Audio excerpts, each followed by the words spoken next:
বাবু আলুগুলো ছাড়া, সারাদিন খালি বসে বসে ফোন ঘাঁটিস, আলুগুলো ছাড়া, আমি ভাতটা বসিয়ে ছাড়াতে পারবো না বললে মানে ছাড়া, আমি ভাতটা বসিয়েছি, অনেক দেরি হয়ে যাবে নাহলে।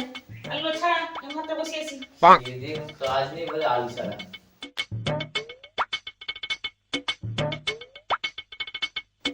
এত আলু আমি ছাড়াতে পারবো নি বাবা। আইডিয়া।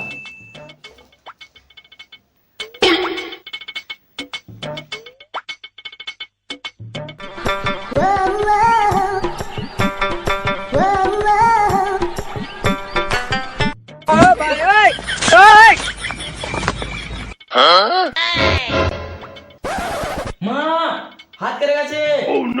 আমি এখান থেকে সব দেখতেছি, আর নাটক করতে হবে নি। যেমন আলুগুলো কাটতে দিয়েছি তেমন কেটে তবে উঠবি। কি করে?